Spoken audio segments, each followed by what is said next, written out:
అంటే బట్ ఒక significant factor Jat factor, అందువల్ల దాన్ని ఉపయోగించుకుందామనే ఒక రాజకీయ ప్రయత్నం కేజ్రీవాల్ది. Right sir. ఇక ఇండియా కూటమి కొద్ది రోజుల క్రితం మోడీ కూడా అన్నారు సార్, ఇండి కూటమి ఉండదు అన్నట్టుగా. సో అదే నిజమయ్యేలా ఇప్పుడు కనిపిస్తోంది. ఢిల్లీ ఎన్నికల్లో ఆప్కి ఇండియా కూటమిలోని చాలా పార్టీలు సపోర్ట్ చేస్తూ ఉన్నాయి. కాంగ్రెస్ ఒంటరిగా ఉన్న పరిస్థితి ఇప్పుడు. సో చాలామంది ఇండియా కూటమిలోని పార్టీల నాయకులు మాట్లాడేది ఇండియా కూటమి లోక్సభ ఎన్నికల వరకే అనేది. మరి అలాంటప్పుడు లోక్సభ ఎన్నికల వరకే అన్నప్పుడు మూసేయాలి కదా అంటూ ఉన్నారు Jammu Kashmir CM Omar Abdullah. So India కూటమి భవిష్యత్తు ఏంటి సార్? ఇప్పటికే చాలా స్పెక్యులేట్ అని కాదు, జరుగుతున్న పరిణామాల్ని మీరు పూర్వాపరాలను పరిశీలిస్తూ ఉన్నారు కాబట్టి మొదలు మనకు అర్థం కావాల్సింది ఇది లోక్సభ ఎన్నికల వరకే ఎవరలేదు. అది లోక్సభ ఎన్నికల వరకే అంటే మీరు లోక్సభ ఎన్నికల కోసమేనా లోక్సభ ఎన్నికలతో క్లోజ్ అయింది? లోక్సభ ఎన్నికలతో క్లోజ్ అయితే ఇండియా కూటమి రద్దయిపోతుంది. ఆర్జేడీ నేత తేజస్వి యాదవ్ అన్నట్టుగా నేను చదివాను సార్. పత్రికల్లో రాసిన ప్రతి వార్తను మనం నమ్మకూడదు అన్న కాంటెక్స్ట్ ఏంటి, అసలు ఆ బయట ఏమన్నాడండి. ఎందుకంటే లోక్సభ ఎన్నికలకు వరకే అంటే లోక్సభ ఎన్నికల తర్వాత ఇండియా కూటమి లేదని కాదు, అది అసెంబ్లీ ఎన్నికలకు వర్తించదు అని. ఇప్పుడు లోక్సభ ఎన్నికలకు అసెంబ్లీ ఎన్నికలు 2 ఎన్నికలు ఉంటాయి. ఇండియా కూటమి అనేది జాతీయ స్థాయి కూటమి. లోక్సభ ఎన్నికల వరకే మీ తెలుగులో ట్రాన్స్లేట్ చేసేటప్పుడు వాళ్ళు ఏం చేశారో చెప్పలేము. లోక్సభ ఎన్నికలకు మాత్రమే కూటమి ఉంటుంది, అసెంబ్లీ ఎన్నికలప్పుడు ఇది వాస్తవం కదా. ఇప్పుడు మీకు 2024 లోక్సభ ఎన్నికలకు ముందు మధ్యప్రదేశ్ అసెంబ్లీ ఎన్నికలు జరిగాయి. మధ్యప్రదేశ్ అసెంబ్లీ ఎన్నికల్లో కాంగ్రెస్ పార్టీ సమాజ్వాదీ పార్టీల మధ్య చర్చలు వచ్చాయి. సమాజ్వాదీ పార్టీ సీట్లు అడిగితే కాంగ్రెస్ ఇవ్వలేదు. మరి 2023లో 2023 మధ్యప్రదేశ్ ఎన్నికల్లో ఇండియా కూటమి పక్షాలైన కాంగ్రెస్ ఎస్పీ మధ్యప్రదేశ్లో విడివిడిగా పోటీ చేస్తాయి. దానిపైన అఖిలేష్ యాదవ్ తీవ్రంగా అభ్యంతరం చెప్పాడు. సో మేము ఉత్తరప్రదేశ్లో మీరు చూస్తారన్నారు, ఇవన్నీ అన్నాడు.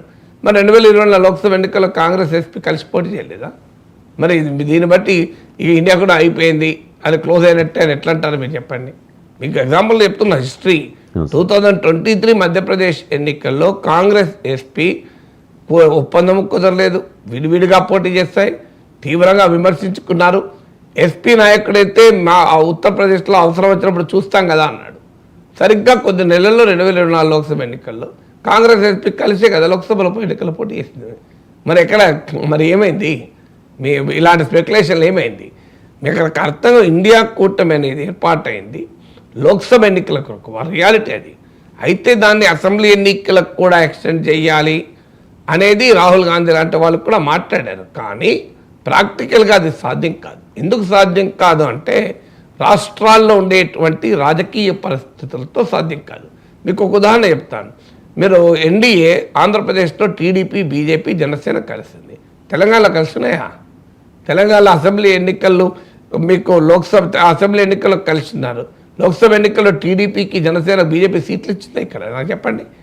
మరి 2 తెలుగు రాష్ట్రాలే పక్కపక్క రాష్ట్రాల్లో ఒక రాష్ట్రంలో టీడీపీ, బీజేపీ, జనసేన కలిసి పోటీ చేస్తే తెలంగాణలో అసలు బీజేపీకి, టీడీపీకి, జనసేన పొత్తుందా? మీరు తెలంగాణలో ఎక్కడన్నా చంద్రబాబు నాయుడు, మోడీ, పవన్ కళ్యాణ్, కిషన్ రెడ్డి వచ్చి ఉపన్యాసాలు చూసారా మీరు ఎప్పుడన్నా? బండి సంజయ్ వీళ్ళంతా కలిసి ఉపన్యాసాలు ఇచ్చారా? బీజేపీకి మద్దతుగా చంద్రబాబు నాయుడు ఎన్ని నియోజకవర్గాల్లో తెలంగాణలో ప్రచారం చేశారో చెప్పండి. మీరు కూటమి నాయకుడే కదా పక్క రాష్ట్రంలో, మరి తెలంగాణలో ఎందుకు ప్రచారం చేయలేదు? ఆన్సర్ చెప్పండి, నాకు రీజన్ ఉండాలి కదా. అంటే అర్థం ఏంటి? ఆంధ్రప్రదేశ్ రాజకీయాలు వేరు, తెలంగాణ రాజకీయాలు వేరు అని క్లియర్గా బీజేపీ నాయకులు చెప్పారు కదా. ఆంధ్రప్రదేశ్ ఏ రాష్ట్రానికి ఆ రాజకీయాలు పోతే మరి ఎన్డీఏ ఆంధ్రప్రదేశ్లో ఉండి ఎన్డీఏ కదా ఎక్కడైనా, మరి తెలంగాణలో ఎన్డీఏ ఎందుకు లేదు? ఎన్డీఏలో ఇప్పుడు రేపు జిహెచ్ఎంసీ ఎన్నికలు వస్తాయి, రేపు స్థానిక సంస్థల ఎన్నికలు వస్తాయి, తెలుగుదేశం బీజేపీ కలిసి పోటీ చేస్తుందా? గ్యారంటీ లేదు. మరి తెలంగాణలో ఇప్పుడు బీజేపీ, టీడీపీ కలిసి ఏదైనా ఒక్క కార్యక్రమాన్ని చేసే ఉదాహరణ ఉందా?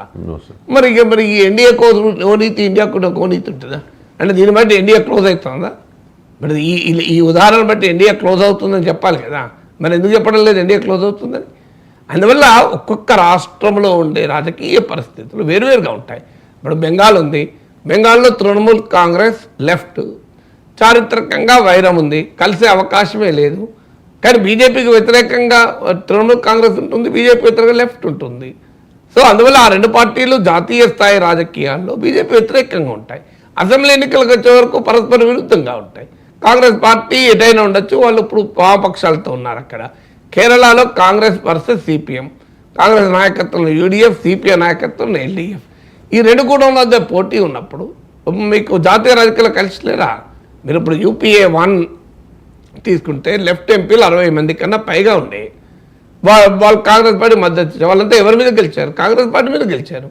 కాంగ్రెస్ పార్టీ మీద గెలిచే కదా రేపు యూపీఏకి మద్దతు ఇచ్చింది లెఫ్ట్ పార్టీస్. సో అందువల్ల కేరళలో కాంగ్రెస్ అయినా లెఫ్ట్ అయినా, ఈవెన్ రాహుల్ గాంధీని ఓడించడానికి కూడా లెఫ్ట్ గట్టి క్యాండిడేట్లా పెట్టింది. ప్రియాంకను ఓడించడానికి కూడా లెఫ్ట్ పనిచేసింది. రాహుల్ ప్రియాంక వర్సెస్ పినరాయి విజయన్ నడిచింది. జాతీయ రాజకీయాల్లో బీజేపీ వ్యతిరేకంగా లేరా కలిసి? సో ఇది రెండో ఉదాహరణ. మీకు ఇలా ఒక్కొక్క రాష్ట్రంలో ఉండే రాజకీయ పరిస్థితులు వేరుంటాయి. లోక్సభ ఎన్నికలకు వచ్చే వరకు రాజకీయ పరిస్థితులు వేరుంటాయి.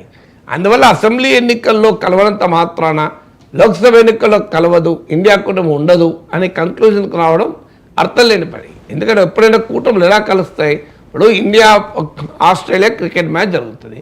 జస్ప్రీత్ బుమ్రా నాయకత్వంలో, రోహిత్ శర్మ నాయకత్వంలో ఇండియన్ 11, ఆస్ట్రేలియా 11కి ఒక టీం ఉంటుంది. ఐపీఎల్ కత్తా మరి వీళ్ళంతా ఇలాగే టీంలు ఉంటాయా? కొంతమంది ఇండియన్ ప్లేయర్లు ఉంటారు, కొంతమంది ఆస్ట్రేలియా ప్లేయర్లు ఒకవైపు ఉంటారు, మరి కొంతమంది ఇండియన్ ప్లేయర్ ఇంకోవైపు ఉండదా? మరి ఐపీఎల్కి ఒక రకమైన సెలక్షన్ ఉంటుంది, టెస్ట్ మ్యాచ్లకు ఒక రకమైన సెలక్షన్ ఉంటుంది, T20కి ఇంకో రకమైన సెలక్షన్ ఉంటుంది. మ్యాచ్ను బట్టి టీం మారిపోతుంది కదా కలర్. మీరు ఐపీఎల్కి వచ్చే వరకు కంట్రీ టు కంట్రీ ఉండదు, అవునా కదా? ఆడ క్లబ్ల వైజ్ ఉంటుంది, కంట్రీ సన్ రైజర్స్ ఇవి ఇట్లా ఉంటుంది. మీకు మరి ఐపీఎల్లో కంట్రీ మ్యాచ్ ఉండదు. అందువల్ల ఇది కూడా అంతే. పాలిటిక్స్లో క్రికెట్ లాంటిది ఒక్కొక్క రాష్ట్రంలో ఉన్న రాజకీయ పరిస్థితుల వల్ల ఆయా రాష్ట్రాల్లో ఎన్నికలు జరుగుతాయి. ఢిల్లీలో ఆప్ ఉంది, ఆప్ కాంగ్రెస్ ఓడించి అక్కడ అధికారంలోకి వచ్చింది. పంజాబ్లో ఆప్ ఉంది, కాంగ్రెస్ ఓడించి అధికారంలోకి వచ్చింది. అన్నప్పుడు కాంగ్రెస్ ఆప్ కలవడం అనేది అంత సులభం కాదు కదా.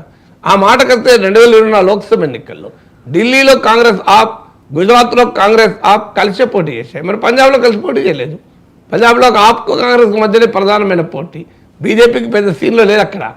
ఈవెన్ సీట్లు గెలుచుకున్నాయి కూడా చూసుకుని మీరు ఆప్ కాంగ్రెస్ గెలుచుకున్నాయి.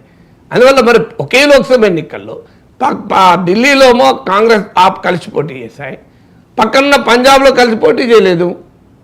మరి దానికి ఏమంటారు? ఒకే ఎన్నిక, వేరు ఎన్నికలు కాదు. అందువల్ల రాజకీయాలు అర్థమైతే ఈ ప్రశ్నలు రావు.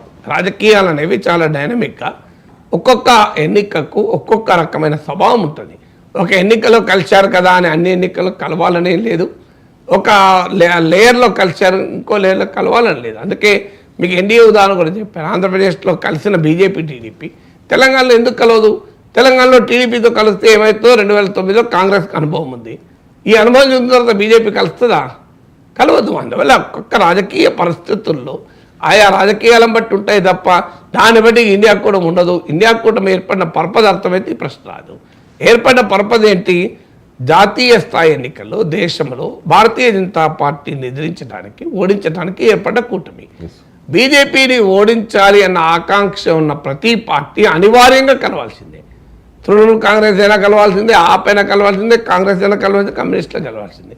ఆ ఆకాంక్ష లేని పార్టీలు వెనక్కిపోవచ్చు. ఇప్పుడు ఒమర్ అబ్దుల్లాకు అలాంటి ఆకాంక్ష తగ్గుతున్నట్టు కనబడుతోంది. ఎందుకంటే ఆయన వ్యాఖ్యలు కూడా చూస్తే ఆయన బీజేపీ వైపుగా వెళ్ళే సూచనలు కనబడుతున్నాయి. ఆయన ట్రెండ్ ఎన్నికల్లో కాంగ్రెస్తో కలిసి పోటీ చేశాడు. కానీ ఇప్పుడు ఆయన గెలిచిన మరుక్షణం నుంచి మాట్లాడుతున్న తీరు చూస్తుంటే త్వరలో ఎన్డీఏలో చేరే సూచనలు కనబడుతున్నాయి. అందుకొరకు ఆయన అలా మాట్లాడుతున్నాడు. ఈ పార్టీలు ఏమి ఇలా కొత్తగా ఉమర్ అబ్దుల్లానా? దేశంలో ఉన్న ప్రాంతీయ పార్టీల చరిత్ర అంతా ఇదే, ఎక్సెప్ట్ ఆర్జేడీ లాంటి పార్టీ నాకు గుర్తున్నంత వరకు బీజేపీతో కలిస్తున్నారు, కాంగ్రెస్తో కలిసి ఉన్నారు. టీడీపీ లేదా బీజేపీతో కలిసి ఉంది, మధ్యలో విడిపోయి కాంగ్రెస్తో కలవాలని చూసింది. మామూలుగా తెలంగాణలో కలిసింది కూడా బీజేపీ కాంగ్రెస్. మీకు జేడీయూ ఎన్నిసార్లు మారలేదు, జేడీఎస్ ఎన్నిసార్లు మారలేదు కాంగ్రెస్కి బీజేపీ. తృణమూల్ కాంగ్రెస్ ఇప్పుడు బీజేపీ వ్యతిరేకంగా ఉంది. ఒకప్పుడు వాజ్పేయి ప్రభుత్వంలో మమతా బెనర్జీ రైల్వే మంత్రి కాదా? పీడీపీ బీజేపీతో ఒకప్పుడు కలిసింది, ఇప్పుడు లేదు. మీరు అన్ని పార్టీలు దేశం అంతటా మీరు తీసుకోండి చరిత్ర, ఓసారి బీజేపీతో ఓసారి కాంగ్రెస్తో ఉన్నాయి కదా. ఏడీఎంకే డిఎంకే రెండు పార్టీలు. వాజ్పేయి హయాంలో డిఎంకే మిత్రపక్షం బీజేపీకి, ఇప్పుడు వైరపక్షం. అందువల్ల రాజకీయాల్లో ఒకటి రెండు పార్టీలు మినహా మిగతా పార్టీలు ఏవి స్థిరంగా ఉండవు. అలాంటి స్థిరంగా ఉండని లక్ష్యం ఉన్న party Umar Abdullah national conference.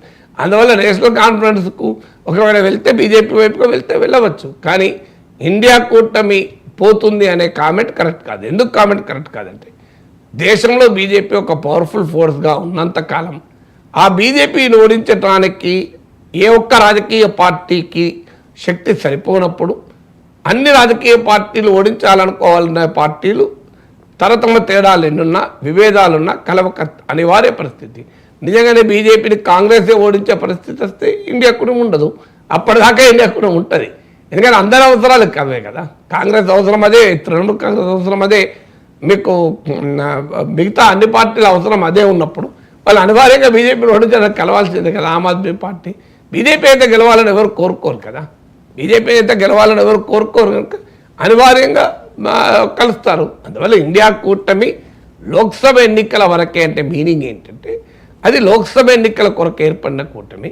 రాష్ట్రాల అసెంబ్లీ ఎన్నికలకు వచ్చే వరకు అది సాధ్యం కాదు. ఇప్పుడు కేరళలో ఇండియా కూటమి వర్సెస్ బీజేపీ సాధ్యమవుతుందా? కాదు కదా. అక్కడ యూడీఎఫ్ వర్సెస్ ఎల్డీఎఫ్ పోటీ, ఆడ యూడీఎఫ్ వర్సెస్ ఎల్డీఎఫ్ పోటీ ఉన్నప్పుడు అదే పోటీ ఉంటుంది కదా. సో అందువల్ల డైనమిక్స్ ఆఫ్ పాలిటిక్స్ అర్థమై